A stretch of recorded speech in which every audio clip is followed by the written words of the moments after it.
the fact that there's many ways you can access this meeting, some of which, if you are doing it in certain ways, you already know what I'm about to say, but for those who are watching this on tape or streaming through your computer, this is the way you can attend virtually or in person. A couple points. You can attend this meeting via Zoom webinar. To do that, to participate as a Zoom participant, you need to go online and register online there. And you can do that on our website. After registering, you'll receive a confirmation email containing information about joining the webinar. You can participate by phone as well, that same way. By getting that same Zoom meeting, you can just participate in the audio version only. Therefore, you can just be using your phone. You could be driving as long as your hand's free, and you can listen and comment if you would like to. If you don't have internet access, you can contact the Great Falls Library prior to our meetings tonight before 5:30. You can call them at 453-9706 and they can help you out. And again, that'll need to be done by 5:30 the day of the meeting. And then if you want to attend in person, it is possible to go down to the Gibson Room. We ask that you practice social distancing, bring a mask, and follow the rules that are in place down there for public health and safety. And finally, if you just want to comment in writing, we ask that you send your comments to commission@greatfallsmt.net. Those comments are distributed to the commissioners and myself prior to the meeting, so your voice will be heard and will be recognized there. So appreciate your flexibility in dealing with where we are. And thank you for attending, for those who are attending tonight or listening later. So as we start off all our meetings with our commission meetings, we are going to stand where we are. Hopefully you have a flag in your home or your office or wherever you are, and join us as we pledge of allegiance, if you would, please. I pledge allegiance to the flag of the United States of America, to the republic for which it stands, one one nation, nation under God, indivisible, indivisible, with liberty and justice for all. Thank you, everybody. I appreciate that. So we'll get started. And Lisa, looks like you're over there in the box. So can you have a roll call for us, please? Mayor Kelly, Here. Commissioner Houck, Here. Commissioner Robinson, Here. Commissioner Tryon, Here. Commissioner Mo. Here. A quorum is present, Your Honor. Thank you, Lisa. And Greg, if you would be able to introduce yourself and let us know your staff that's also on the call, please. Good evening, Mayor Kelly and Commissioners. My name is Greg Doyne, I'm City Manager. On the line is Deputy City Manager Chuck Anderson, City Attorney Sarah Sexy. In the room tonight is Captain Rob Moccasin and Chief Jeremy Jones, Great Falls Fire Rescue. Great, thank you. Welcome, staff. Appreciate you being here tonight. We will start off with, as we always do, agenda approval. Is there any changes to the agenda, Greg, from your perspective? No, Your Honor. Okay, very good. And with my colleagues, if you have any changes to the agenda, would you raise your hands? Okay, very good. I don't see any changes. That's great. So the first thing that we'll do is a proclamation. Oh, conflict disclosure or ex parte communications. Excuse me. It's such a thin agenda. The things are running into each other. If you have any conflict disclosure or ex parte communications, please let us know.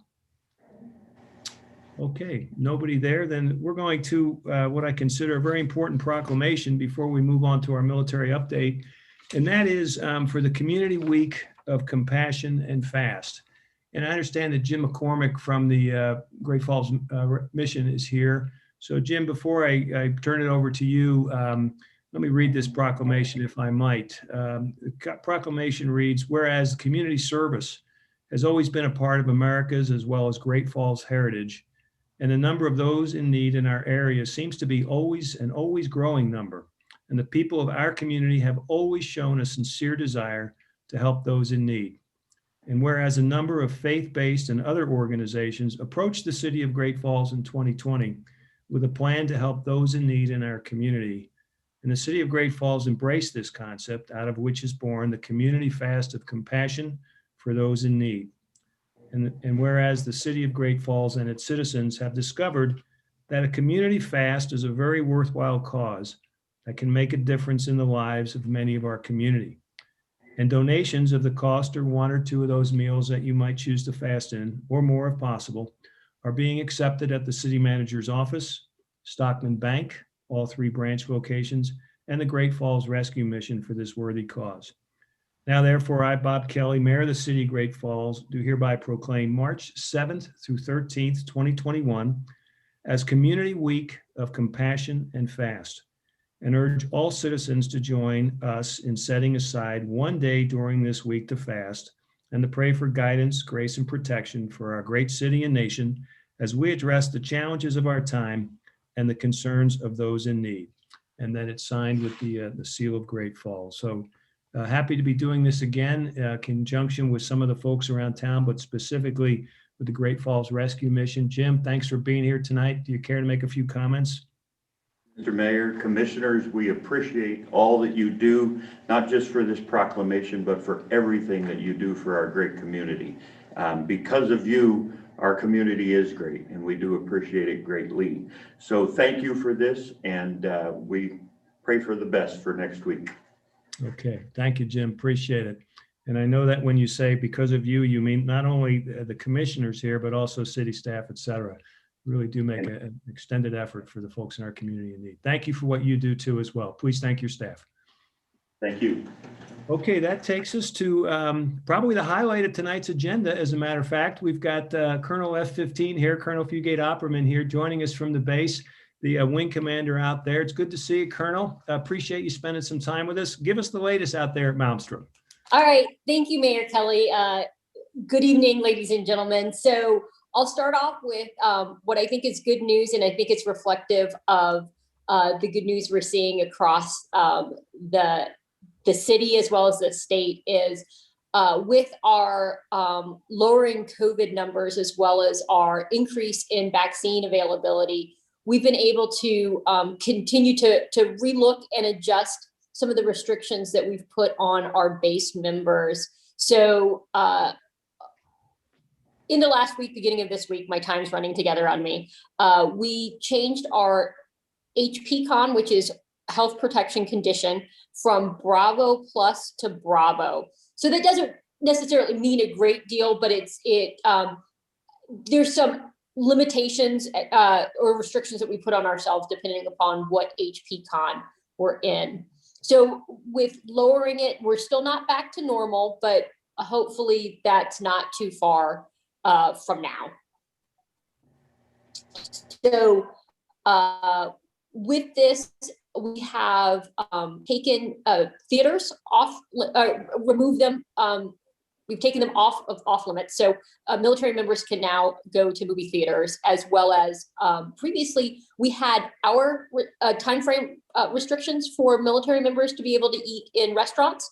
So those are removed so they can eat restaurants at all hours of the night, and then also allowed our military members to hold a little bit larger private gatherings as well as attend larger public gatherings. So those are, I think, really indicative of one, willingness of both on-base and off-base to participate in the vaccines that have been rolling out, as well as some of the basics of dealing with COVID right now with mask wear, social distancing, and the like. So I'm hopeful that we will be able to remove some of the additional restrictions that we have before too long. And we continue to get amount of vaccines about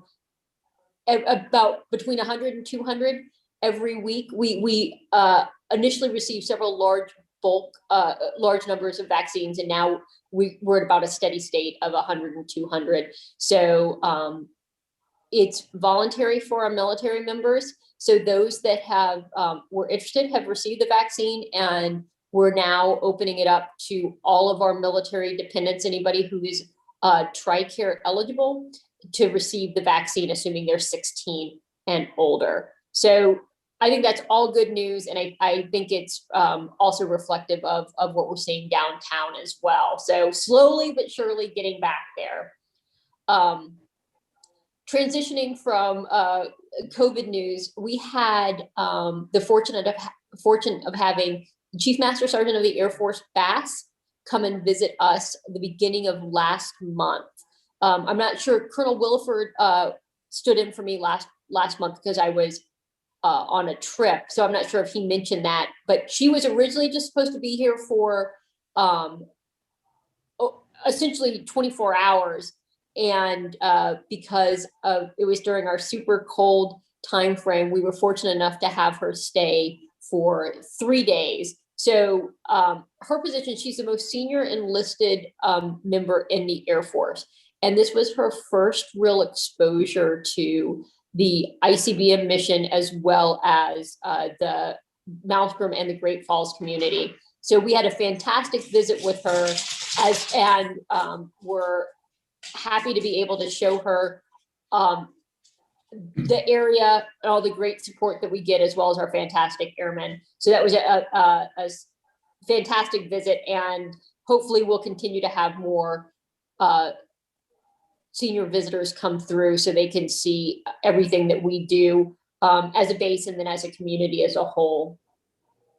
And the last thing that I'll leave everybody with, and I'm happy to answer any questions that you might have, is well, I'll leave with a couple things. So first off, there's no updates or changes with regards to the future programs that are coming in. So the MH-139 helicopter, that's a replacement of our current UH-1, the Huey, is still scheduled to come in. The first one will be in the fall of this year. So no changes to that. And then we're still looking ahead and making plans for when GBSD, the ground-based strategic deterrent, will come in. But that will be in the latter half of this decade. We should start seeing planning for new construction picking up in the next couple of years, but no changes to the timing of any of that. So finally, more close to home or current, this month is Women's History Month. So we have several different events that we're celebrating throughout the base. Some women's health fair, as well as some leadership panels. On Monday, we are, which is also International Women's Day, we are placing as many women in different positions throughout the base, leadership positions throughout the base, as possible to highlight women in the ICBM career field, as well as in the Air Force as a whole. So we have, our schedules are a little wonky. In the past, we were able to send women out to all 15 of our launch control centers, but because of COVID and our schedules, we aren't able to. So we're maximizing that, maximizing our female defenders, that security forces that are out in the field, as well as our maintenance team chiefs. And I personally will be with a team of 3 other women working shifts in command post on Monday. So that's a quick look at what we have going on. Happy to answer any questions or clarify anything from anybody. Colonel, thank you. Bravo, as they say. Commissioners, I can see all of you. If you'd like a comment or a question for the Colonel, just raise your hand. I can recognize you. Okay, all good news, Colonel. Really appreciate the update. Glad to hear that people are not only healthy, but we're all going to be getting healthier going forward. And we look forward to seeing the airmen back out in the community at all the establishments where they are most welcome when they show up. And if they can eat all hours of the night, that's great. Let me know. We need a 24-hour restaurant in this town, so that'd be great. There are some that I'm sure are absolutely willing to eat at all hours, so we can work on that. All right. Thanks very much, Colonel. We'll see you again. Appreciate the update. Thank you. Thanks. Okay, well, we will move on then to petitions and communications, neighborhood councils and commissions, et cetera. But first, for petitions and communications, this is public comment on any matter that's not on our agenda tonight, but what's within our jurisdiction. I will go to the Gibson room and see if there's anyone there to come up to the podium and give us your name, your residence if you care to, and keep your remarks to 3 minutes if you could. Yes, Jenny Dodd, resident of Great Falls. Hi. I want to get this on the record. I'm tired of the favoritism shown by the city to certain well-connected folks at the expense of the rest of us. Here are 2 examples. Periodically, since last summer, a neighbor has filled our garbage dumpster and that of 2 of our neighbors with trash from their home clean out and apparent home demo project. At times, they've overfilled it with construction material like wood, which according to my reading of the city code shouldn't go in those dumpsters. Quite frequently, the property owners have done this on Mondays after collection so that we are unable to dispose of our garbage for the whole week. At various times, we've asked them to quit doing it, which they blatantly ignored. A sheer amount of garbage and waste should warrant that they rent a roll-off rather than constantly fill our dumpsters. Yes, it is that bad. The property owner claims that the Great Falls Sanitation Department told them they could go ahead and fill the garbage dumpsters of their neighbors. The property owners told us, too bad, if our garbage doesn't fit in the dumpster, we would just have to put ours outside the dumpster. Our understanding is that household garbage needs to be in the container unless it's grass clippings, leaves, branches, etc. By the way, the city sanitation manager hasn't responded to phone calls on this matter. The sanitation manager lives on the same block and turns a blind eye to this situation, and he's well aware of it. Was he the one who told property owners they could fill their neighbors' containers? What are we neighbors supposed to do with our garbage when one property owner fills the dumpster we normally use along with adjacent ones? We want a refund of our city sanitation fees since May of last year, since our use of the city dumpsters has been impacted at the apparent direction of city staff. We noticed also the sanitation manager had a large Great Falls garbage container parked on the street in front of his house for several months last summer. Did he get free use of it because he works for the city? We also noticed when he first moved in, the alley behind his home was fixed immediately while the rest of ours sat unfixed. Do you think this looks good for the city? Does it bespeak of favoritism? I have a car trailer that this is example number 2. I have a car trailer that I've had to make arrangements for storing elsewhere, but I will soon be moving it and parking it for free at the city-owned park near my home.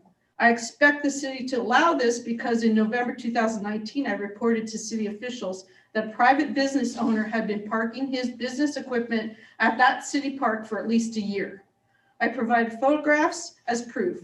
I was first told there was nothing that could be done about it, then I was told someone would look into it, but it has continued to this day, probably because the business owner is on a city advisory board. Why should he get free storage for his business equipment at a city park? The official code of City of Great Falls says parks are closed to vehicles and people from dusk till daylight, except during park or recreation approved special event. When I lived in a different part of the city, I was unjustly threatened with a citation for an unlicensed vehicle, which was on private property by permission and was legally licensed. So I'm a bit incensed when a Great Falls resident with a close connection to the city flaunts the law and gets away with it. The city is practicing favoritism in the application of laws. We've also seen that favoritism in awarding of grants, like the Ms. past. Dodd, can you wrap it up? You're over your 3 minutes here. So if you want to know why a large number of city residents believe there's a good old boy and good old girl network at play within the city of Great Falls, it's because the proof is there. You don't need to look very hard to see it. Thank you. Thank you. We will look into your comments there. Appreciate you coming forward. Thank you for that. Is there anyone else who cares to address the commission? Not in the Gibson room, Your Honor. All right, thank you, Greg. Lisa, anyone on the phone? No one with their hand raised at this time, Your Honor. Okay, thank you. Well, then we'll move on. And that takes us to item number 3. And that is the agenda item 3, which is the reappointment and appointment of the Great Falls Planning Advisory Board and the Zoning Commission.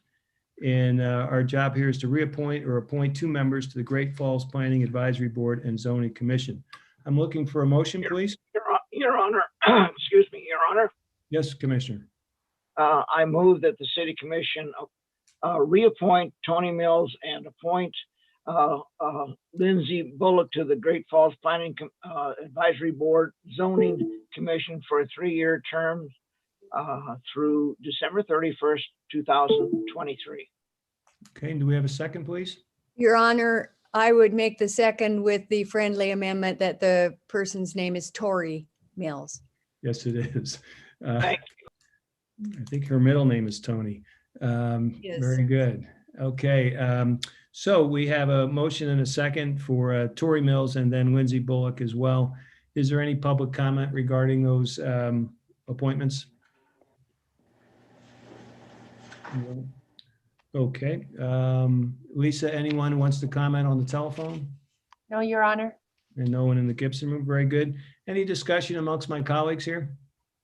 I'd like to make note that Pete Fontana is going off the board after having been on since I think April 7th of 2015, if I'm not mistaken. I'd like to thank him for his service. And then Tory has been, Mr. Mills has been appointed to a partial term on March 6th and was eligible for reappointment. Appreciate it. Lindsay Bullock, who I'm glad, last time I saw Lindsay, she was being deployed.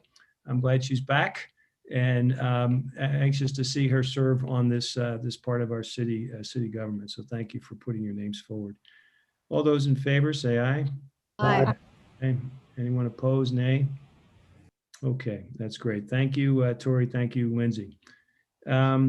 So on to neighborhood councils. Is there anyone from the neighborhood councils who's here to give a report? We did not have a report this work session from neighborhood councils. Okay, Your Honor, there's only staff in the Gibson room at this time. thank you. Appreciate that. Then let's go on to boards and commissions. And Owen, I'm always looking at you for this stuff here. Any quick reports that you want to give us on any boards or commissions?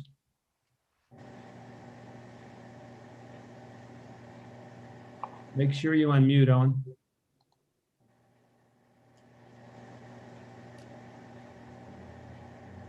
Supposed to be out of mute when you push your space bar, and I pushed my space bar, and this time wasn't. Sorry about that. Boards and commissions, I hate to make predictions, but it looks like the way the numbers are coming in, that tomorrow we'll find out. Well, we'll find out what numbers are coming in. We'll find out one way or another, but there's a good chance that all the restrictions of mandates for masks and number of people who can assembly at any one place will come off, because they would come off when there's 2 weeks in a row of under 10 or 10 or under per thousand per 100,000, and it looks like our county is doing very well. That's a prediction. I don't know for sure, but if you want to know for sure, you can tune in on the city county health department meeting at 11:30, and it'll be announced at that time because we'll know at that time. Very good. Thank you, Owen. Appreciate the work you do. I thought you were going to talk about the census and say that the numbers are coming out tomorrow for that. You're going to predict it. So the numbers actually come out on March 6th, and I got a funny email today to Commissioner Jim Larson and to Owen Grubner, our guy who works in takes care of the Civic Center for us, saying, is there any way we can help you in the celebration of this? So I'm going to answer that tomorrow. And I was hoping at one time they were going to get on our commission meeting. It doesn't look like that's going to happen, but there will be a face or a Zoom, and I don't know much about that yet because I just looked at that and I have to get back to him because apparently I'm not on the Owen Grubner instead of me is on there, so I'll find out tomorrow. Okay, thank you, Owen. Any other reports from the commission, the boards that you all serve on? Commissioner Mo? Yes, the Parking Advisory Commission is getting ready for the implementing of the new parking system. They hope to have an advertisement of the type that you, Your Honor, and Chief Bowen participated in for the bookmobile, since that was so successful, and trying to get people aware of what would be involved. The library board, I left a meeting of theirs to join our work session. They have been working through their new naming policy, which requires longer time limits than are currently available. They were thinking of putting Alma Jacobs' picture without a naming thing on the bookmobile. But that would require a 30-day time period. And so I'm not sure how they'll proceed with that. At the same time, they are hoping to go out to the community and get feedback from the community about renaming the library, as probably you're all aware was the intent some time ago. Great. Thank you, Mary. Appreciate the time that you spend on those.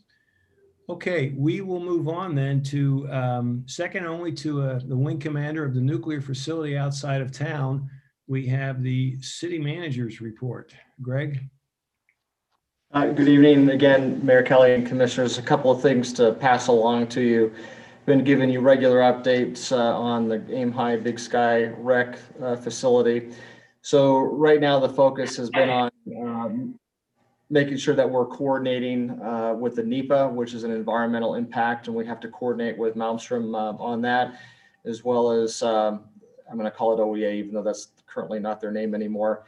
We're working on mechanical and schematic designs. We had a meeting with Montana DOT this past week to talk about concerns about egress off of 10th Avenue South and how to remedy and address concerns from the neighborhood, and also minimize impact traffic interruption on 10th. I thought that was a good discussion. Just kind of a shout out to the local DOT administrator, very receptive, supportive of the project, and wants to be very helpful. Appreciate that very much. A couple of things under planning and community development. Commissioner Moe already mentioned one with regard to the pay stations. They're hoping that they'll have some pay stations installed by mid-March, and then paid parking is anticipated to begin back in April of this year. CBDG, there were 2 CBDG funds awarded for under the COVID funding that was provided the city to Alluvian Health and the YWCA. In terms of historic preservation, the city did receive an annual historic preservation grant that was approved for 2021. And also we're going to be receiving our bids for the facade tomorrow. So let's keep your fingers crossed that those bids came in favorable so we can get this project taken care of. The fence on the front and the back of the Civic Center is getting old. Civic Center events, they're starting to see an uptick in bookings for the Mansfield. They've got a Broadway show coming in November. On Friday, that Broadway show will be announced for folks to see by the promoter. And also everybody's apparently been holding off on their wedding. We're going to get a flood of weddings so people can get back together and celebrate that properly. So in the last 30 days, they've signed contracts for 4 weddings and they're holding dates for 7 others. So hopefully there are folks coming to Great Falls, be married and stay here, be part of the community. That's all good stuff. You know, and on the way down to the meeting tonight, you know, seeing people walking in the park, playing basketball, I don't want to get too excited, but I feel like things might be just getting back, returning to normal. The geese are out doing their thing, right? The days are a little longer. So there's some good stuff going on out there. I appreciate it. And I'm excited about it. Legal has 2 positions open, deputy prosecutor and also paralegal. Sarah's going to be busy filling those 2 positions. And I guess she wanted me to say this. So if there's anybody out there with those particular skill sets, they can go to the city's website and make application. Oh boy, Mayor, I don't know that you'd want that. Many of you know there was a fire up at the Public Works garage. It was the result of an incident where they were welding a part on the street sweeper, and they had a bit of slag go into an area that they couldn't see, and it ended up catching some rubber on fire. The machine was a total loss. Thankfully, Great Falls Fire Rescue responded very quickly and put the fire out. There was a police cruiser in that same section of the building and aerial apparatus for the fire department in there as well. So not only could the building have been more damaged, but those 2 pieces of key equipment could have been lost as well. As for me, just a few things, because it's such a short meeting. Had the opportunity to meet with New Cascade County Commissioner Don Ryan this past week, had a good conversation with him, and also met with the dispatch supervisors with regard to the police chief recruitment, continuing to gather information. The next steps are going to be making sure that the job description is up to speed, putting together a brochure, and then moving into that step, which I will tell you about at a later date. If you have any questions, I'm here. Thanks very much. Love is in the air, it sounds like. And I just want to underline your comment about the DOT here in town. Jim Wingeter, who is the regional director, also two of his staff attended the Park and Rec meeting regarding with the design team. And truly, sometimes, you know, we might complain about state bureaucracy, but these three gentlemen were outstanding in their effort and their offer to help us in any way possible. To make this pool a reality and to work with us. And it's just great to hear that kind of cooperation between the city and the state. And Jim, if you're listening out there, we really appreciate your leadership on that. Rick? Yeah, Greg, you mentioned the bidding process goes out tomorrow for the Civic Center facade. And do you anticipate that being, I sort of detected some skepticism or something in your comments there. Do you think that's going to be a problem, or are we anticipating that the bids to come in higher than some of the original figures we saw, or do we just not know? We're actually getting the bids tomorrow back. And so we'll have an understanding. The concern always with a large historic project is, are the bids going to be competitive and within budget? And as the commission knows, we've already started embarking down a bonding methodology. And so if they're not within budget, we're going to have to step back and take a look at how we're going to proceed with this project. So we're hoping that they're going to be competitive. Okay, thank you. Okay, Greg, thanks very much. Owen, you have a comment or question? Go ahead. Greg, come on back. I just wanted to comment on that.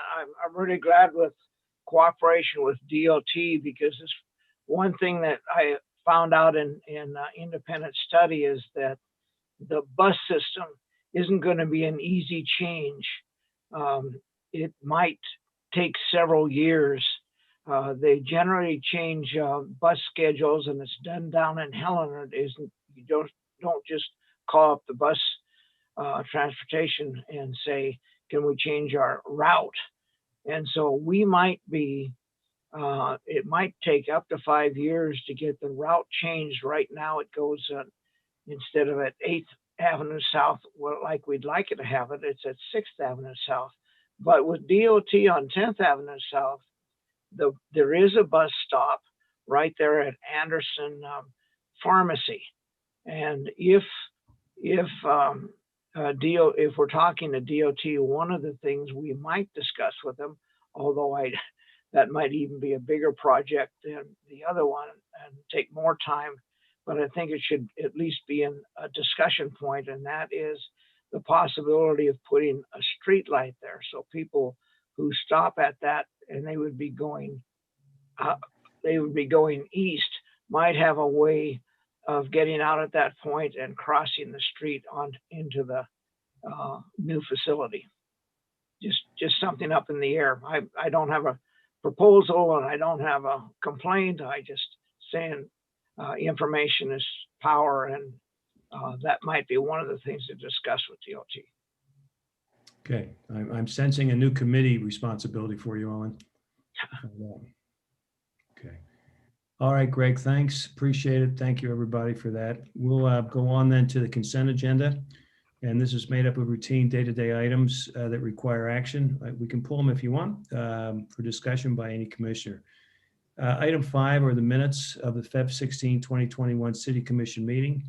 Item 6 are total expenditures of $2,192,140 for the period of January 30, 2021 through Feb 17, 2021, to include claims over $25,000 in the amount of $1,663,911.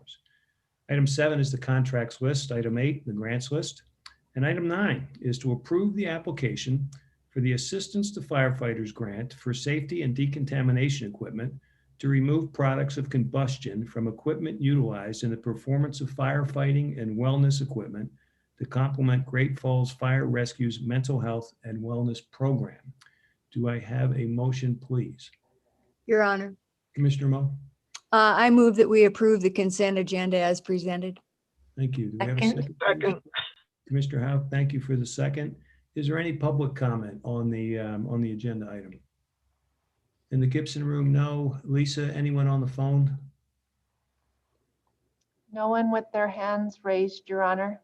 Okay, thank you very much. Before we take a vote, I would like to commend the fire department for seeking out these grants. This is more than a 10-to-1 match on this thing. In other words, the fire department is obliged to put up less than 10% of the total overall grant request.